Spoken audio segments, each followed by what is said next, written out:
We came here today to try and share with you guys what I'm going to introduce as something I created quite some time ago. I refer to it as the Coaching for CEOs program. If and when I start to talk too fast, slow me down. I get excited, I don't catch myself, just slow me down. If you have questions, please, I would also encourage you to take some notes. I'm going to hit you with a whole bunch of stuff in a short period of time.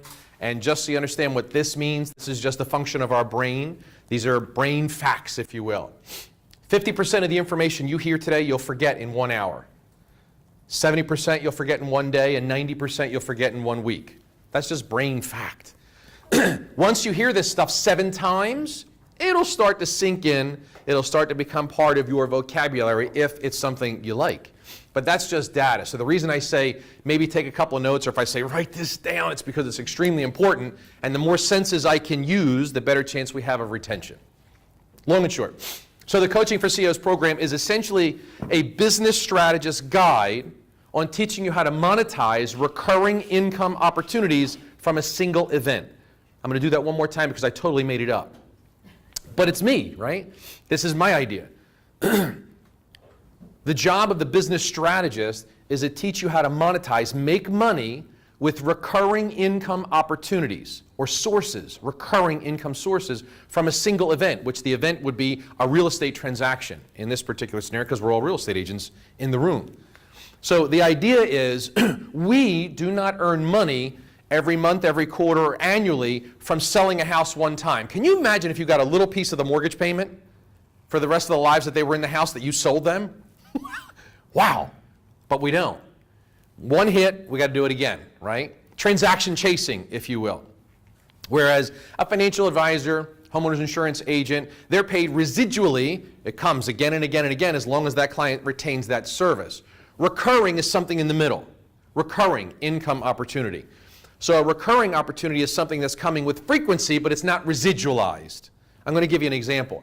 The first thing I do when I analyze somebody's business is do a business physical. The business physical, from my perspective, is essentially equivalent to like going to the doctor. You go to the doctor, he gives you an exam, he takes your blood work, and 2 weeks later when the blood work comes back, he says, hey, by the way, you got high blood pressure, high cholesterol, follow the script, and you won't have this devastating thing happen to you. But until you had the actual physical, that wasn't discovered. In the same way I'm going to perform a business physical with you now, it's along those same lines. I don't know how often you do this, or if you're team leader or however it works in your industry with regard to a review or a business physical. But I'm going to share with you some of the things that I'm going to introduce to you that hopefully will get you to just look at your business a little bit differently. That would be the intent, right? We're here to make money. We're here to figure out how to make money in ways we might not be traditionally doing now. I don't know what's a good year for agents down here.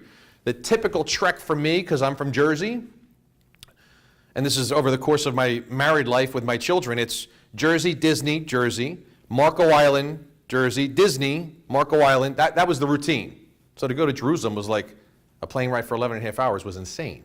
I don't know why it was exciting. We just got back. I'm still excited. I'm just sharing that with you. Is 20 closings a year a good number for you guys down here? Is that fair? Is there anybody in the room that did 20? Yes. Okay. So let's do this. Nobody really wants to sit close, I understand, so I got to go a little bit deeper to pick on you. Let's use this as an example. So the business physical, from my perspective, is really focused on this. So the POS, your production, is your offering, and most importantly, the sources of your production is where the opportunity lies. I mentioned a minute ago, we're looking to monetize recurring income opportunities. You're going to find that out with the S. I'm going to tie all this together. But let me start with the 20. Let's assume you do 20 closings a year. Where is the general focus of your 20 units, if you don't mind? Is it referrals? Yeah, ours was all referrals. All referrals. Circle of influence. Friends, family? Yeah? Okay. So let's do this. Referrals. Past sales. Past clients. Yep. Sending you, hey.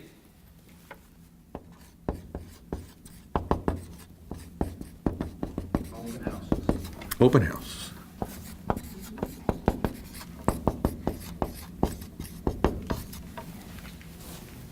Expireds, FSBOs, do you all do that? No.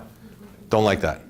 That's for the new people. We're pretty new though. So. Yeah, we are, but it was more. Wait, you're new and you did 20? 24, yeah. How new is new? 3 years. God bless. That's fantastic. And you're telling me this is predominantly where you're getting it from. So think about this for a second. Is it easier to grow a business by yourself or with others? I usually know the answers to the questions because they're relatively easy, right? So when you take a look at this as a business physical, if you will, here's how I see this. And respectfully, because your numbers are fantastic, right? But with this, these are things that you have to constantly go get to create the opportunity. There's nothing that you've done that created an environment that compels people to want to keep giving back to you. Here's the example. If I were to come up, what's your name? I'm sorry. Paul. I'm Paul, so this is going to be very easy. If I were to come up to you, Paul, again, introduced, let's say, by Dominic, a mutual friend. Dominic loves you. Dominic loves me. He puts us together and said, you two need to get together. Not only are your names the same, but there's some synergy going on there, right? So I get to meet with you, and I'm essentially saying, Paul, listen to me here. Follow this. Every year, in my profession, I have at minimum 5 people that need to list their house for sale. Every year. I'm trying to find a reciprocal business partner that comes highly recommended to me that's going to care for my client in the same way that I care for my client. So I got 5 listings every single year. You interested in talking to me any further? Sure. Makes sense, doesn't it? Hold that thought for a second. Let's go back to his 20. Here's some statistical data for you. Just like this is a function of the brain stat. 70% of people that die without a will. It's a fact. If you just take this number of 20 and multiply it by 70%, it's telling me that 14 of your 20 closings didn't have a will. What's the relevance? I'm a real estate agent. What the hell do I need to know that for?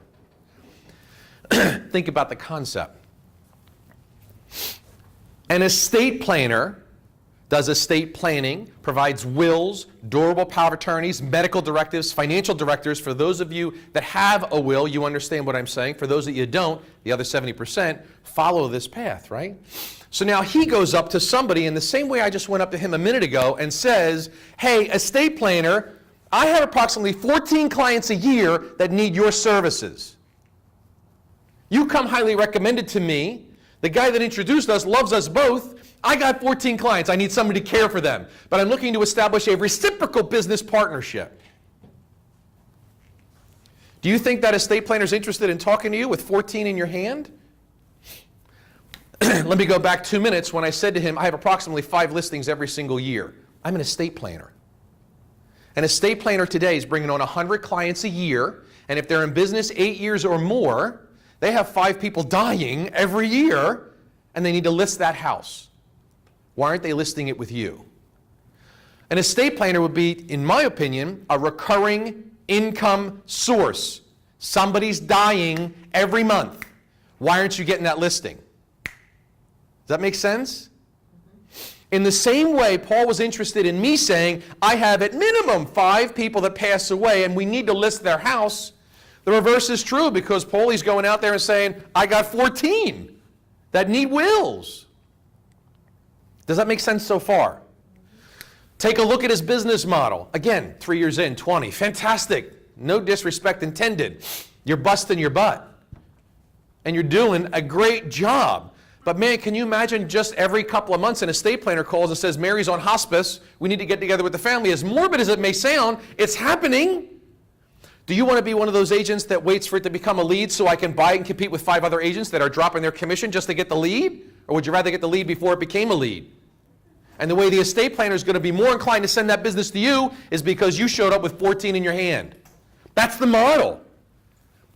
This goes into many different professions, but just to get you to open your eyes a little bit more than you have been, he's doing well and he's got these 3 sources. I'm not saying change or stop or alter it.